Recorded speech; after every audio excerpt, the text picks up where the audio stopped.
Hello, my name's Tom Stapleton from the Wakefield Community Access Television Station. And today we have a very special guest with us, and I would like to talk to him about all the goings-on that are going up at the Hill. Senator Jason Lewis, nice to see you again. Tom, thanks for having me back. Pleasure to be with you. It's been a couple of months since we've been together here, so a lot is going on. But before we get to that, we had a wonderful weekend here called the Italian Festival. And I think there was maybe about 10,000 people overall at one point there. It was just enormous.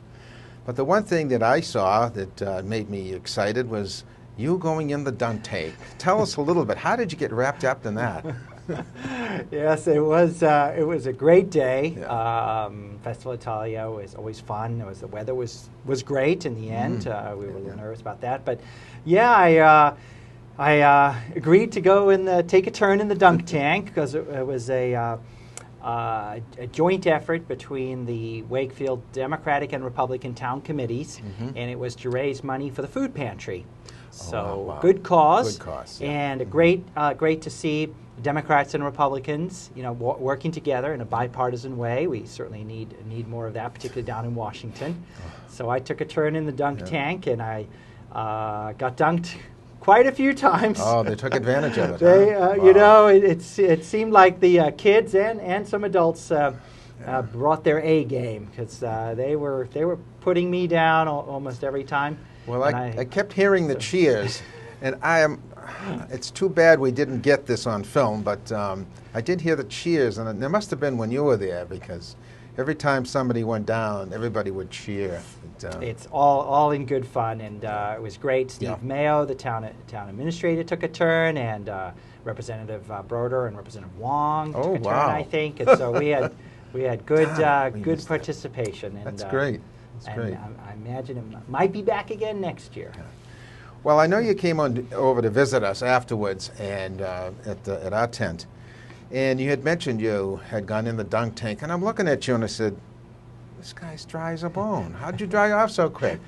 He says, "Well, I can prove it." And you opened up your satchel there, and all your clothes were wet. I said, "Okay, I believe you now." So it was so well organized. There was even a place to go and change. Change back. Put your bathing suit on, and then change back afterwards. So that's great. Worked out well. That's wonderful. And we were out there filming, but I don't know. I'll have to check our footage and see if we got any of that. But anyways, let's get down to some questions here about what's going on up there at the Hill. I guess the biggest news is the Beacon Hill wrapping up the annual state budget, right? Including some funding votes. Including some funding vetoes from the governor and veto overrides from the legislature. Right. Tell us a little bit about that. Sure. Yeah. So that's the most important legislation that we work on the state legislature each year, which is the annual state budget. It's about $38 billion, the budget now. So it funds a lot of important things, education, transportation, health care, wide range of other things. And the process starts basically in January. It wraps up in the end of June. That's the fiscal year that just started the beginning of July, fiscal year 16. So it was a challenging year. We were facing about a $1.8 billion budget gap just to keep services level. So that was difficult, but I'm glad we were able to increase the funding for our public schools, including for Wakefield. We were also able to increase local aid this year by about 3%, and that money helps fund police and fire and senior centers and libraries and so on. There was a particular funding that was in the budget for Wakefield that was among the line items that were vetoed by Governor Baker. And that's one of the things that the legislature overrode, which I'm pleased about. And that's actually $100,000 to help take the utility poles at Lake Quannapowitt, on the north side of the lake, to be able to bury those and the cables underground. And that obviously has an aesthetic value, but even more importantly, it's going to help increase the reliability of the telecommunications, and that's going to help the town bring in some new businesses. There's interest from some data companies. Right. So that funding, which now is approved by the legislature because of the override of the veto, will be coming through this year. That's been a hot item for a while Long now. time. A long time, and that's exciting. Right. I'm sure a lot of people will be really thrilled about that. Yeah. About that one there. Yeah, I'm very pleased, and that was really a team effort with Representative Broder, Paul Broder, and Representative Donald Wong. You know, they pushed for that in the House of Representatives. I pushed for it in the Senate, and fortunately, we were able to get it all the way through the process. Great, wonderful. Okay, now some programs geared towards supporting children faced budget vetoes, notably kindergarten expansion grants and support for the homeless children. What happened with that? Yeah, there was also there's some funding in the budget that the legislature put there that helps districts expand their kindergarten to full-day kindergarten and make it affordable for families. There was a difference of opinion between the legislature and the governor over whether that funding, really was needed or not. But we did include that funding, in the budget, and a number of communities in the district I represent rely on that, so that's important. And then a new program this year in the budget was dedicated $2 million specifically to help homeless youth. These are typically teenagers who, for various reasons, are not able to, don't have a home. And they're in very difficult situations.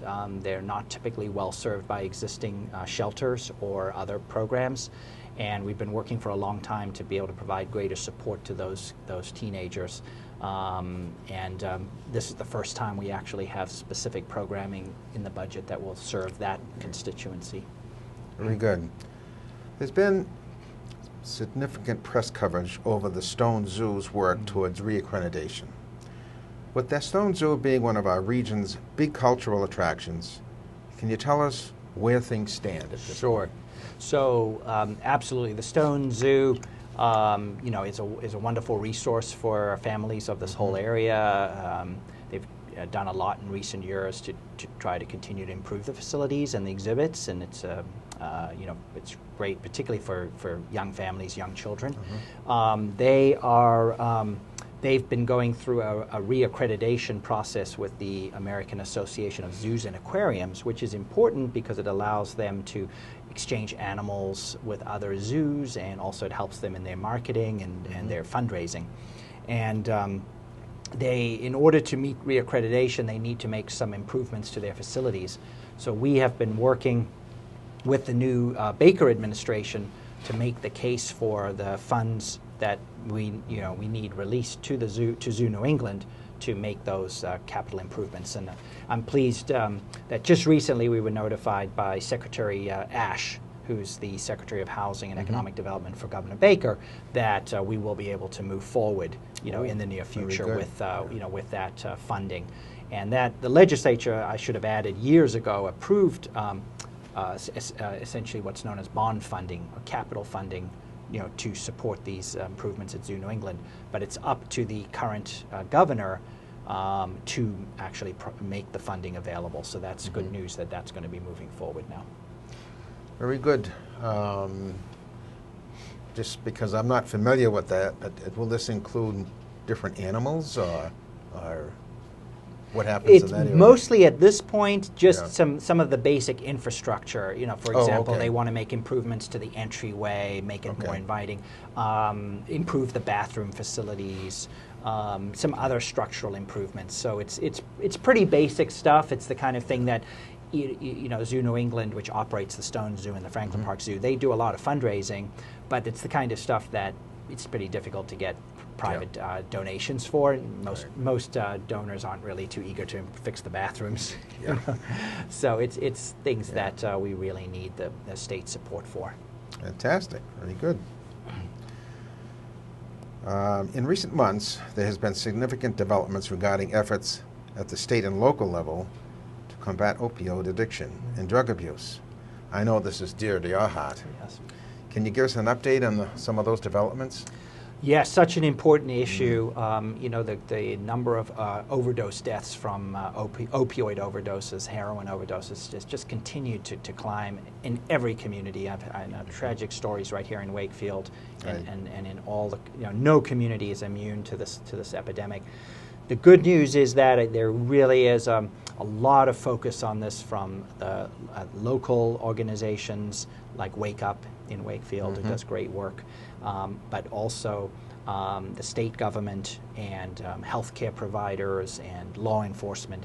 So Governor Baker, to his credit, right when he came into office, he set up a working group to look at everything that's going on in the state, good and bad, and what we need to do.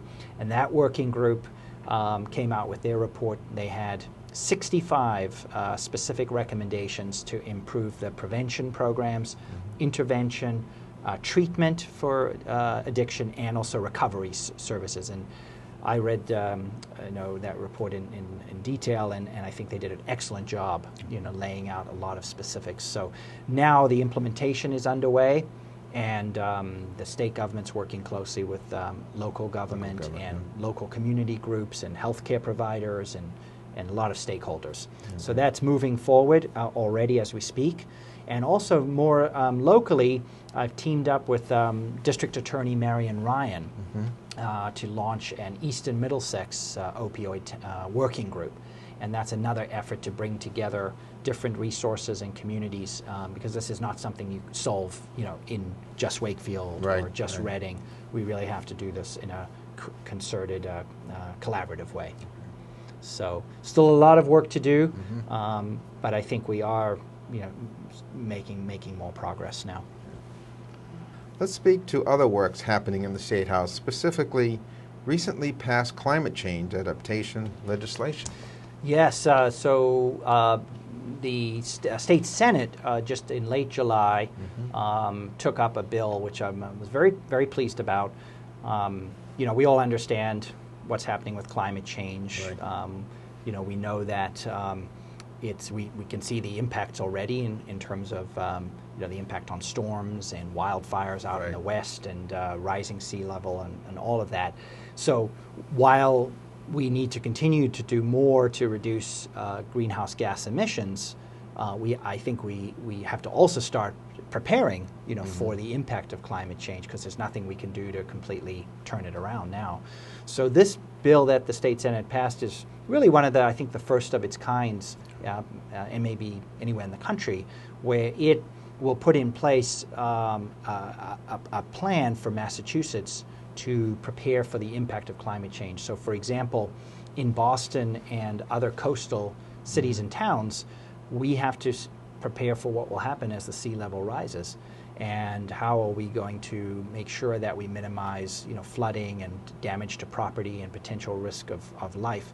So getting the right stakeholders together. There's going to be some new grant money that will be available for communities that are impacted by the climate change, to start to put plans in place and prepare. And I think this is going to take many years, but the sooner we get moving on preparing for the impact of climate change, and this doesn't mean we shouldn't keep working to reduce the greenhouse gas emissions and have less climate change over time. But I think that's an important step that we've taken. So that legislation now will go to the House of Representatives, and hopefully they will pass it as well. So there is a plan in force or in effect? Well, no, that's what the legislation does. I see. It will start the ball rolling on developing a statewide plan and strategy. And it will organize different agencies. It will put some grant funding, make that available for example, for regional planning to go on. Like you could see, for example, the North Shore putting together a plan. You could see the South Coast, the Boston area, and so forth. We get some serious problems if we don't deal with this now. Really. Exactly. The tide will come in. Big time. Absolutely. We're already seeing, from storms, more severe impact, and so the sooner we get moving on that, the better. And I heard of the Farmer's Almanac is not giving us a good winter ahead of us either. They're predicting another one of those. Don't want to hear that. Preparing us. We don't need another winter like we had this past one. It would be hard to top that. So I agree. Let's hope. All right, now release of Chapter 70 Educational Foundation Budget Review Commission's, the preliminary report. Tell us a little bit about that. Sure. So for folks that are watching us who are not aware, the Chapter 70 school funding formula is the way that we allocate funds for public schools in Massachusetts. So this is a very, very important formula. It was put in place in 1993, so more than 20 years ago, when we went through education reform. That's also when MCAS was introduced. The problem is that formula hasn't really been updated to reflect all the changes we've seen. So, for example, in 1993, we didn't even really have an internet back then. Technology was a lot different. Healthcare was a much smaller cost for our schools than it is today. We had far fewer students that were in need of special education services.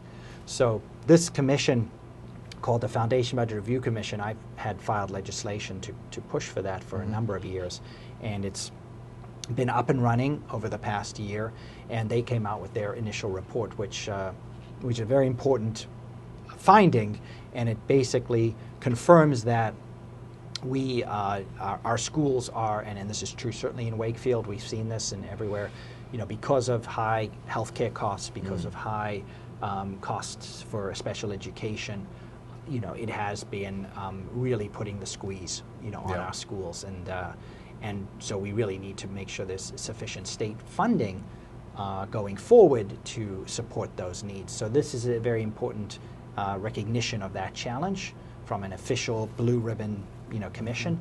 They will come out with their final report in November. Okay. And then we'll be pushing to take those recommendations into next year's state budget. And will that allow more funding? That's the goal. That's the goal. That's the goal.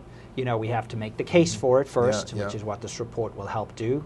And then we have to be able to find a way to support that funding increase. As we talked about already, the budget's tight. But my hope is we will work with the governor to put together a multi-year plan to say, okay, if this is where we're underestimating what our schools need because we've been underestimating the true costs, okay, let's put together a 5-year plan, and this is how much we're going to have to do each year to make that happen. Now that would help Wakefield Public Schools, and other communities as well. It's been a problem over the years, and this would be very helpful. That's for sure. So that's an important piece of this overall. Absolutely. So I'm glad we are really making some progress there. All right, legislation to update and reform public record laws to achieve greater accountability in state government. What's that all about? Yeah, so this is an issue that I've been kind of near and dear to my heart since I first entered the government, and it has to do with that government records should be easily accessible to the public. To me, it's a basic issue of government transparency and accountability. And unfortunately, in Massachusetts, our public records law is 40 years old. It is way out of date. It doesn't deal with electronic records, for example. A lot of times when the public or the media makes requests, the fees are very high to receive the information you're looking for, and that can be daunting for people to get the information. This is particularly a problem for the media, but also average regular citizens. So I filed legislation in the Senate, and a similar bill was filed in the House, and that bill has gotten a favorable report from the committee, and we are now very close to getting that bill before the House and the Senate. It likely will happen in September. So we're just trying to work out some concerns regarding the costs of public records requests and a few more details, but I'm certainly hopeful that's something that we will get done soon, and I think that will improve the transparency in our both state and municipal government, and the public has a right to know. There are certain things that are private and confidential, and this bill doesn't change that. But for information that should be available to the public, I believe you should be able to make the request. You should be able to get a timely response, and you should be able to get information electronically when it's available. Right. And you shouldn't have to pay excessive fees to get it. That's a big problem there. That's really great. It's coming along nicely. So yeah, I'm very hopeful. There's a lot of support for this bill from the leadership in the House and the Senate. And the governor actually went ahead, even without the passage of this legislation. He passed an executive order recently to make state agencies do a better job complying with the existing law. Now, understand, to change the subject here, you're the chair of the Public Health Committee to regulate e-cigarettes to protect our youth from addiction and other related health problems. How's that going? Yeah, so as a state senator, I wear two hats. My first and foremost is I represent the 5th Middlesex District, which includes town of Wakefield, and then the other hat that I wear is I chair the Public Health Committee, which has statewide responsibilities. And so we're looking at a range of different legislation dealing with public health. One of the interesting and kind of new issues is electronic cigarettes. Yeah. Some people that are watching may not even know what those are because they're relatively new. But they are essentially battery-operated devices which allows you to inhale nicotine, but without smoke. So there's a very active debate underway in the public health community about some of the benefits of e-cigarettes compared to traditional cigarettes, but also some of the concerns. And right now they're completely unregulated. The FDA doesn't regulate them. There's no state laws dealing with them. So in fact, just this morning before coming in to meet with you, I was visiting a vape shop in my district, which is in Malden. There's also one in Wakefield as well. And just talking to the owner and the manager to make sure, we're doing our research right now on what the benefits are, what the risks are. My main concern when it comes to tobacco or alcohol or marijuana or any of this is we got to do everything we can to keep it out of the hands of kids. We know we've got a problem already with opioids and other substances. If responsible adults make certain choices, that's up to them, but we don't want 16-year-olds, 17-year-olds, or younger. So I think we need to have sensible policies in place that do keep it out of the hands of kids. I know in Wakefield, I think there's I think it's 21, isn't it 21 that they have to be to purchase these vapors, as they call them? To purchase the e-cigarettes, that's right. And that's only because of the action taken by the Wakefield Board of Health. So there's no state law or federal. It's because of local action by the Board of Health. And some other boards of health have acted, but some haven't. And so we've got gaps across the state where the age might be 21, some places might be 18, some places there's no age at all. Well, that's great to know. Great to know, because certainly anything that the younger people can get themselves off of right away is truly helpful. That's for sure. But I'd like to just change the subject. We got a couple of minutes left. I'd like to ask you, with the presidential election over a year away, what's the talk on the Hill, and what's your opinion about all of this that's going on? Well, we'll end on a note like this. Right, yes. Well, I try to stay focused on my district and then on the issues at the state level, like public health that we talk about and education funding. But like anybody, it is entertaining. It's entertaining. It is entertaining right now. It's a year away. It's amazing how early our campaigns start. And I think it's in Canada or Great Britain. They only can campaign for 3 months or so it's a relatively narrow time frame. They have to do all the campaigning. So we obviously don't do that. But it's. We'll see more in the months ahead. I'm not pressuring you to give me anything. I haven't made any endorsements at this point. Obviously I'm a Democrat, so I'll be supporting one of the Democratic candidates. Hillary Clinton has a lot going for her, but there's talk that Joe Biden might still get in that race. So I certainly want to see what happens there. It's amazing what a year will show up. I mean, I don't know how long this is going to go on. It's a year away. It's like a series, a television series or something. You never know what's going to happen next. But that's right. Although I guess the first primaries, when is Iowa? February next year. So that's what is that? 6 months. So. But it is getting people interested in what's going on, and that's always good. And that's really good. It's not a humdrum anymore. It's people are paying attention. So and that's true. Side. That's a good point, Tom. That's a good point. The more we can get people, everyone's really busy, but paying attention, what's going on in your own community, what's going on, state and federal government, that's a good thing. Well, I think that should do it for now. I think we're just about out of time, but I want to thank you very much for coming by, keeping us informed as to what's going on, and hopefully in another couple of months we'll have an update of what else is going on. So, Well, my pleasure, and Okay, great. good to be back with you again. Thanks, okay. Tom. Thanks very much. Thank you, Senator.